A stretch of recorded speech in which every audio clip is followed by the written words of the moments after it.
Film berlatar di Khanwa, India 1986. Film ini diawali dengan tingkah bajing loncat kakak beradik bernama Gudu dan Saru yang sedang mencuri batu bara di sebuah kereta. Walaupun sempat hampir ketahuan oleh penjaga kereta itu, tapi tampaknya mereka ini tidak terlalu mengkhawatirkannya, karena mungkin hal ini sudah menjadi kebiasaan mereka.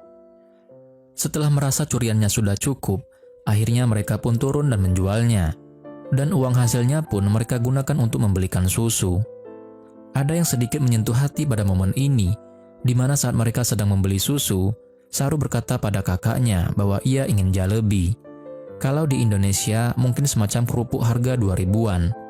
Namun, Gudu yang merasa uangnya memang tidak akan cukup bila dipakai untuk membeli makanan tersebut, lantas mencoba menyenangkan hati adiknya dengan mengatakan, "Suatu hari pasti akan kubeli jalebi satu warung, Dek. Dan sekalian bareng deh sama emak-emak penjualnya."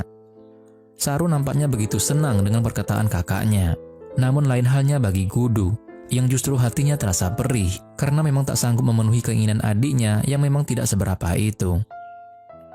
Setelah urusan mereka selesai di pasar, mereka pun pulang ke rumahnya. Dan barulah di sini kita tahu bahwa keluarga Saru ini memang sebuah keluarga yang hidupnya bisa dibilang sangat kekurangan, di mana mereka tidak memiliki ayah, sementara ibunya sendiri harus membesarkan ketiga anaknya yang masih kecil tersebut dengan cara bekerja menjadi seorang pemulung batu. Dengan gaji 2.500 per hari, bagaimana bisa dia mencukupi kebutuhan hidup keluarga mereka? Untuk sekadar membeli beras saja, sisanya ngutang. Sang ibu yang sedikit merasa heran saat kedua anaknya mampu membeli susu, lantas bertanya dari mana mendapatkannya. Namun keduanya tidak menjawab, walau sepertinya sang ibu pun sudah tahu dari mana asal uang tersebut. Namun, karena ibunya sendiri memang menyadari bahwa dia tidak bisa memberikan lebih untuk kebahagiaan anaknya, akhirnya ia hanya bisa tersenyum untuk menutupi kesedihannya. Selain menjadi bajing loncat, ternyata Gudu ini juga nyambi jadi kuli panggul di stasiun kereta yang ada di kota. Dan inilah awal cerita sebenarnya baru akan dimulai. Begitu mereka sampai di stasiun kota, apesnya si Saru ini malah tertidur dan susah dibangunin. Hal ini tentu saja membuat Gudu jadi galau antara mulai kerja atau menemani adiknya. Namun, karena mungkin menurut Gudu adiknya bisa ditinggal, akhirnya dibiarkan tidur di kursi ini saja. Ia pun langsung menyuruh Saru untuk menunggu, dan jangan pergi kemanapun sampai dia kembali. Entah sudah berapa lama Gudu pergi, tiba-tiba di tengah malam Saru terbangun. Saru yang melihat stasiun sepi tanpa penghuni ini mulai ketakutan, dan berusaha memanggil kakaknya. Karena Gudu tidak kunjung datang juga, akhirnya ia pun berjalan mencari ke sana kemari sampai ke dalam kereta. Entah apa yang dipikirkan Saru saat itu, ia pun malah diam di dalam kereta ini, dan apesnya ia malah ketiduran. Dan ketika bangun, Saru melihat kereta tersebut sedang melaju kencang. Ia berteriak dan berusaha keluar, namun semuanya sia-sia karena kereta itu dalam keadaan terkunci dan kosong. Jika memang ada pintu yang terbuka pun tidak mungkin Saru bisa turun, karena kereta ini sedang melaju sangat cepat sekali. Entah kemana kereta ini pergi dan berapa lama Saru terjebak di dalamnya. Akhirnya kereta ini pun berhenti juga. Saru semakin dibuat kebingungan dan tak tahu arah. Bahkan yang membuat parahnya lagi, bahasa yang digunakan Saru ternyata berbeda dengan bahasa yang digunakan orang di tempat tersebut. Dari sini Saru pun mulai melihat beberapa anak gelandangan lainnya. Ia pun mulai mengikuti mereka dan tidur beralas kardus. Sampai suatu malam, tiba-tiba mereka pun didatangi para preman yang mencari anak gelandangan untuk dijadikan pengamen atau disuruh mengemis. Sebagian dari mereka tertangkap, namun beruntung bagi Saru, ia bisa kabur dan lari bersembunyi di tempat ibadah. Saru yang tersesat menjadi semakin luntang-lantung saja dengan hanya berbekal kardus sebagai alas tidurnya. Ia pun berjalan tanpa arah dan tujuan, sampai suatu ketika ia bertemu dengan seorang mbak-mbak bernama Nur. Ketika melihat perangai dan sikapnya, sepertinya dia ini orang baik, dan untung saja si mbak ini juga bisa bahasa Saru. Dan selanjutnya, ia pun mengajak Saru untuk ke rumahnya. Di sini Saru beruntung, dikasih makan, minuman enak orson, bahkan dimandikan biar nggak terlalu bau. Tapi ternyata ada udang di balik bakwan. Mbak-mbak ini aslinya mau menjual Saru kepada seorang lelaki pengepul anak. Lelaki yang bernama Rama ini mulai mendekati Saru dan mulai mengiming-iming bahwa dia akan mencari ibunya. Saru yang masih bocah ini awalnya tentu saja percaya. Namun setelah ia melihat gelagatnya bersama mbak-mbak tadi, Saru pun mulai curiga, dan setelah ada kesempatan, ia pun langsung lari tanpa henti. Hari pun berganti, dan minggu pun menjadi bulan. Saru yang telah tersesat 2 bulan ini, menjalani harinya dengan memulung dan berjalan tanpa arah. Sampai suatu ketika, dia kelelahan dan duduk di bawah jembatan. Di sini ada momen yang cukup menyedihkan. Dengan pandangannya yang lemas, dia pun melihat seorang pemuda yang saat itu sedang minum dan makan di restoran yang berada di seberang jalan. Dengan berbekal sendok yang didapatnya saat ia memulung, dia pun lalu menirukan berbagai gerakan makan dan minum orang tersebut. Tanpa diduga, si pemuda tersebut ternyata melihatnya, hingga ia pun tentunya tersentuh melihatnya. Maka langsung saja, ia pun memberi kode dengan menunjukkan makanan yang sedang ia makan. Dan Saru pun membalasnya dengan menunjuk mulutnya, memberitahukan bahwa saat itu ia sangat kelaparan. Si pemuda ini pun akhirnya tak tega. Setelah memberi makan seadanya, dia pun mengantarkan Saru ke kantor polisi. Di sini terjadi pembicaraan, dan sang polisi pun menanyakan dari mana tempat asal Saru. Saru pun memberitahukan bahwa dia berasal dari Ganesteri. Si polisi ini juga ternyata tidak tahu Ganesteri itu di mana. Ditanya nama ibunya siapa, Saru cuma menjawab ibu saja, bukan menjawab namanya. Setelah beres mengambil data, polisi ini pun kemudian mengirim Saru ke panti asuhan. Di sini terlihat keadaan panti yang sepertinya lebih mirip penjara gelandangan. Dalam satu ruangan saja, Saru bersama lebih dari 10 anak lainnya. Dan para pengasuhnya juga kelihatan seperti berandalan, semuanya membawa tongkat pemukul. Hingga suatu ketika, Saru kemudian dipanggil oleh si ibu pemilik panti. Sebut saja Ibu Tukiem. Ibu Tukiem ini menunjukkan kalau ia telah berusaha menaruh foto Saru di seluruh koran India. Namun ia tidak pernah menerima balasan dari keluarga Saru. Saru tentu saja sangat sedih mendengar semua itu. Namun ia pun tak berdaya. Dan untuk mengobati rasa sedihnya tersebut, Ibu Tukiem pun lantas memberikan solusi bahwa saat ini telah ada pasangan dari Australia yang ingin mengadopsi anak. Di sini Saru tidak ada pilihan lain selain menyetujui saran dari Ibu Tukiem. Singkat cerita, kita beralih ke Australia 1987. Saat ini, Saru sudah berada di Australia dan menjadi anak adopsi dari John dan juga Sue. Saat pertama datang ke rumah barunya, Saru pun melihat dengan aneh barang-barang di sekitarnya. Ia yang tadinya hidup sangat kekurangan, saat ini dia melihat semuanya jauh berbeda. Walaupun awalnya Saru ini masih canggung dengan orang tua barunya, namun dengan rasa sayang dari John dan Sue yang tulus ini, membuat Saru cepat beradaptasi. Dan dari sini, hari-hari selanjutnya pun dijalani dengan penuh bahagia. Setahun setelah Saru tinggal, John dan Sue kembali membawa seorang anak angkat yang usianya sedikit lebih tua. Dia adalah Mantos. Mantos ini memiliki sedikit kekurangan, di mana dia akan menyakiti anggota badannya sendiri saat dia merasa panik atau tersinggung dan sebagainya. Sehingga dengan kata lain, hal tersebut akan membuat John dan Sue akan merasa sangat kerepotan karenanya. Dan yang lebih jauhnya lagi, kasih sayang yang selama ini dicurahkan hanya kepada Saru, sekarang menjadi terganggu semenjak kedatangan Mantos.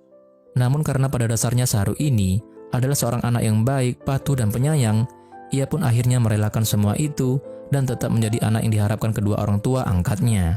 Seperti pada suatu ketika, saat Saru melihat sang ibu angkatnya tersebut menangis karena pusing dengan sifat Mantos.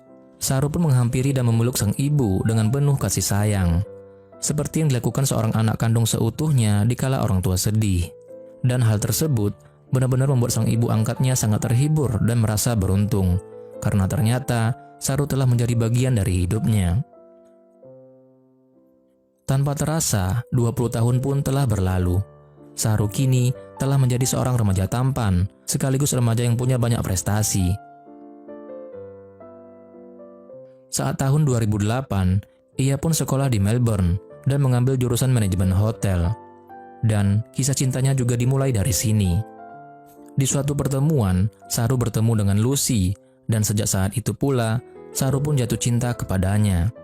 Setelah melewati beberapa momen PDKT dan lain-lain, Saru dan Lucy pun jadi semakin dekat dan mereka saling mencintai. Suatu hari, Saru dan Lucy menghadiri sebuah acara makan malam bersama teman-temannya. Karena teman-teman Saru ini juga ada orang India, maka hidangan mereka saat makan adalah makanan khas India. Dan ketika pas Saru melangkah ke dapur untuk mengambil minuman, mendadak saja Saru melihat jalebi, makanan yang 20 tahun ke belakang pernah sangat diinginkannya. Hal ini tentu membuat semua kenangan 20 tahun lalu terlintas kembali di pikirannya. Saru sangat terharu dan teringat pula dengan kakaknya Gudu, ibunya, bahkan juga adik perempuannya. Dengan tangan gemetar, diambilnya jalebi tersebut, diciuminya lalu dicicipinya. Air mata pun tanpa terasa berlinang di kedua belah pipinya.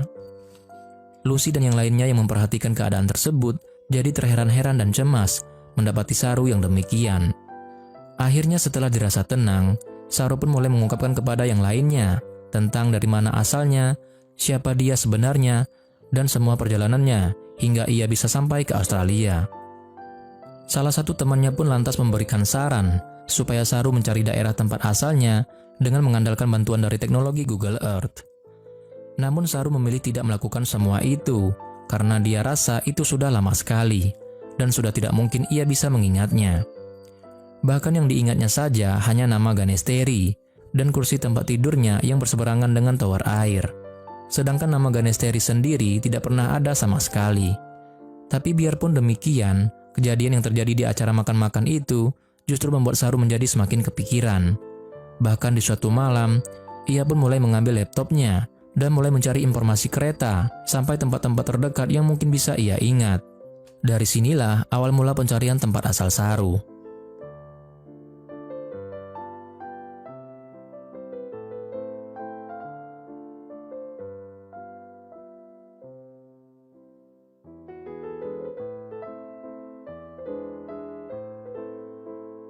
Waktu pun berlalu. Di Tasmania, Australia tahun 2010, saat ini Saru dan Lucy berada di tempat tinggal orang tua angkatnya. Dan saat mereka makan bersama, Lucy mencoba mengungkapkan terhadap ibu mertuanya tersebut tentang apa yang selama ini dicari, bahkan menjadi tujuan Saru. Namun Saru pun memotong ucapan Lucy supaya ibu angkatnya tersebut tidak mengetahuinya. Alasannya cukup sederhana, karena kemungkinannya jika Saru jujur, maka secara tidak langsung akan menyakiti hati ibu angkatnya, yang padahal ia memang telah berjasa besar terhadapnya selama 20 tahun ini.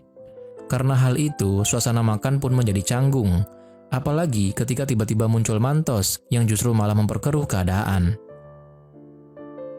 Sedikit pertengkaran pun terjadi, karena sebenarnya Mantos ini sering sekali membuat ibunya sedih, dan hal itu membuat Saru kurang menyukainya. Saru nampak semakin sibuk dengan apa yang menjadi keinginannya dan yang juga menjadi tujuannya. Ia pun sampai membuat peta jalur pencarian di tembok kamarnya, menghitung dan menandai semua kemungkinan jalur kereta yang saat itu ia naiki. Sampai-sampai ia mencari seluruh stasiun kereta lewat Google Earth, dan hal tersebut juga secara tidak langsung membuat Lucy bertambah jengkel karena Saru tidak mau jujur tentang apa yang terjadi sebenarnya, sampai semakin memanas dan Lucy pun meninggalkan Saru. Hari demi hari, Saru lalui dengan mencari tempat tinggal asalnya. Sampai suatu ketika, Saru tidak sengaja bertemu kembali dengan Lucy. Ia pun akhirnya mengungkapkan segala yang selama ini mengganjal di hatinya. Bahkan dari Lucy juga, Saru mengetahui bila ibu angkatnya kini semakin murung menyikapi tingkah kedua anak angkatnya tersebut.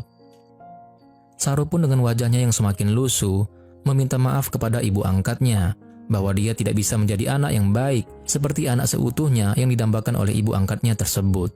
Karena dia pun memang tidak berdaya ketika diikuti suara hatinya yang selalu mengatakan bahwa ia sangat merindukan sosok ibu dan keluarga aslinya yang lama terpisah.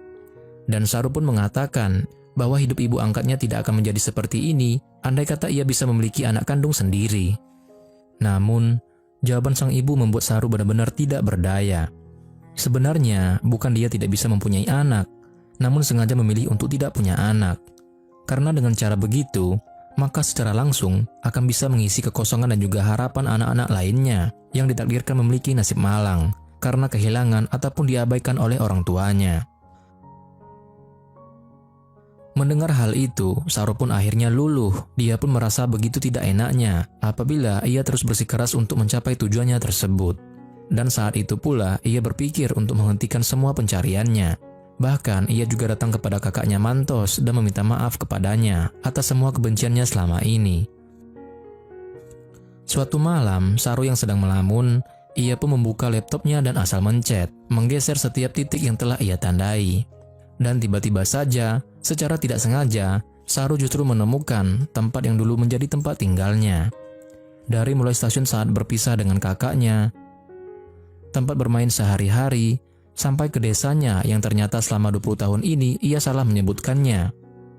Karena tempat tinggalnya tersebut memang bukan Ganesteri, melainkan adalah Ganestalai. Dan kabar bahagia tersebut kemudian ia sampaikan terhadap Lucy, yang juga nampak terharu dan sangat bahagia mendengar kabar yang demikian. Dan Lucy pun mengizinkan Saru menemui keluarganya. Ibu angkatnya juga sangat bahagia mendengar berita ini. Dia juga memberikan restu untuk Saru pergi ke sana. Dan dia juga berharap ibu kandungnya masih tetap di sana.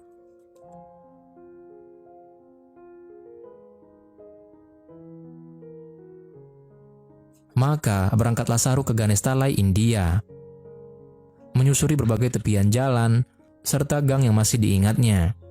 Dan akhirnya sampailah Saru ke rumah yang menjadi tempat tinggalnya saat 20 tahun yang lalu.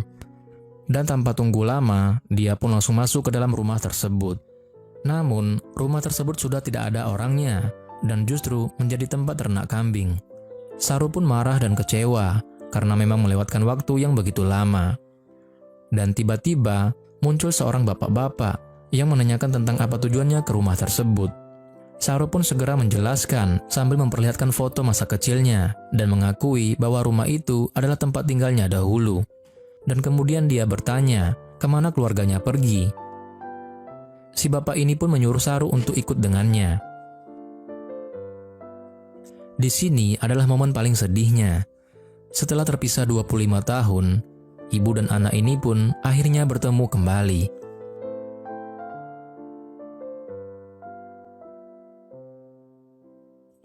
Momen haru pun terjadi di adegan ini, apalagi saat Saru juga mengetahui bahwa kakaknya yang selama ini ingin ditemuinya justru telah tiada, karena tertabrak kereta saat sedang mencari Saru di malam itu.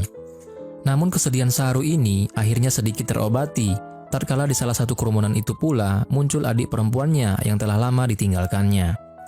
Di hari yang sama, tepat 25 tahun Saru tersesat dan setelah melakukan perjuangan panjang, akhirnya Saru berhasil menemukan ibu serta keluarganya berkat bantuan Google Earth. Dan satu hal lagi, Saru juga mengatakan kepada orang tua angkatnya bahwa walaupun ternyata dia kini telah bisa bertemu kembali dengan orang tua aslinya, ikatan yang telah terjadi antara mereka akan tetap sama. Dan semua ini tidak akan pernah bisa merubah apapun. Bahkan sejak saat itu pula, Saru pun ternyata telah menyadari bahwa ia justru salah mengucapkan namanya selama 20 tahun ini, yang ternyata namanya bukan Saru, melainkan adalah Seru yang berarti lion. Dan film pun berakhir.